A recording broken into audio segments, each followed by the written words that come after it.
Welcome to Dalia Amelis new house dito sa Manila. Ipinakita na nga ni Ann Curtis.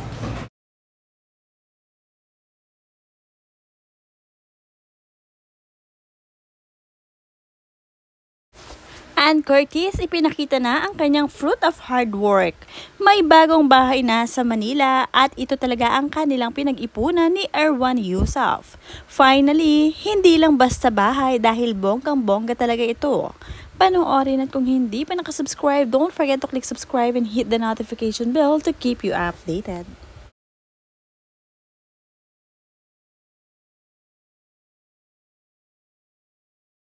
Bukod sa masaya sila sa kanilang bahay ay higit na mas masaya sila para sa anak na si Dalia Ameli dahil may sariling space ito at mas nakakagalaw ng maayos dahil hilig din ng bata ang magluto gaya ng kanyang Papa Erwan dahil manang-mana talaga siya sa kanyang papa. Walang ginawa kundi magluto kaya ang ending ay natuto na rin ng batang ito. Hindi nahihirapan sina Ann Curtis sa pagpapakain nga kay Dalia Ameli dahil kung ano ang gusto nitong kainin ay siya mismo ang nagpe-prepare. Talagang binabantayan lamang siya ng kanyang Papa Erwan at piniprepare ang mga kailangang ingredients at si Dalia na mismo ang magluluto nito.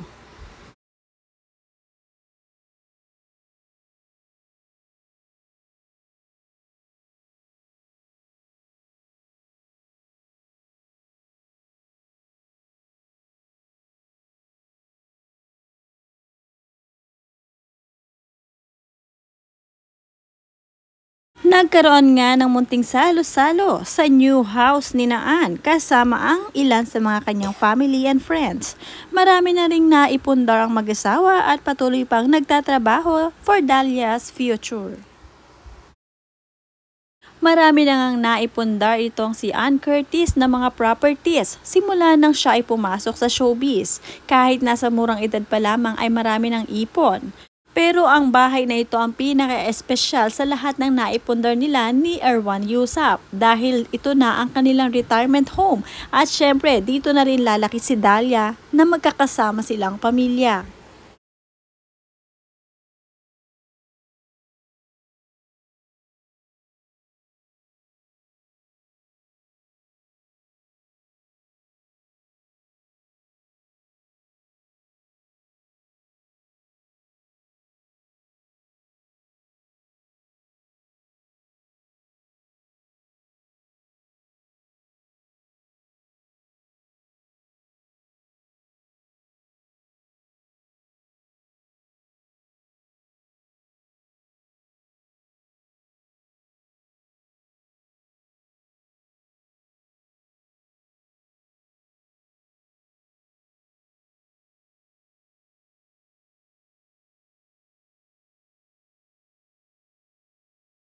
Time to get my tomatoes done. Whoa, what do you want to make? I want to make tomato sauce. And I'll make it around. Yeah.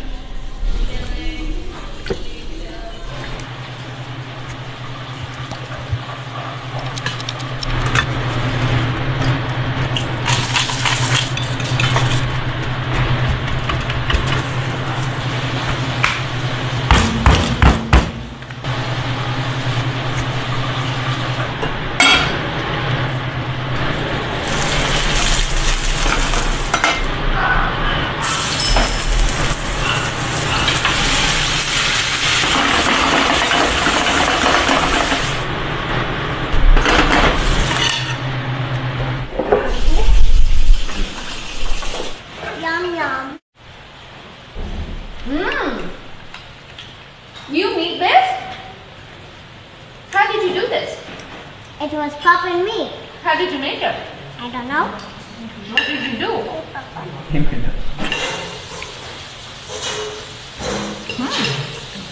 Every weekend nga ay magkasama ang magpinsan si Dalia Ameli at Tilan Yusuf. Ang magpinsang ito ay tila kambal at tila ba hindi na nga naghihiwalay dahil nga magkaedad ang dalawa.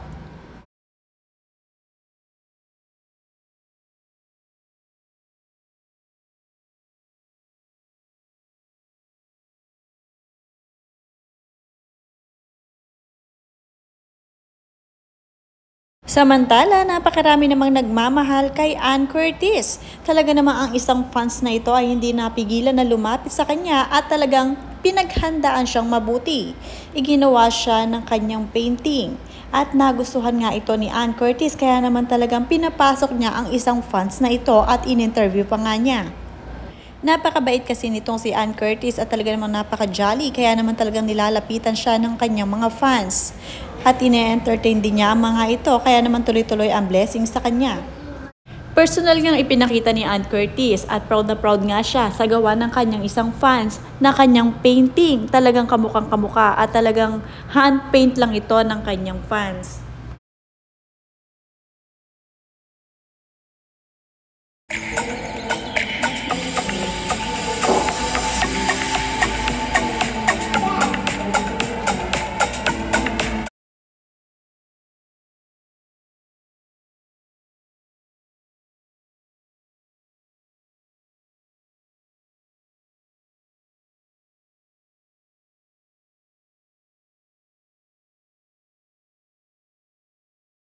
Sinundan nga si Ann Curtis ng kanyang fans sa Broadway.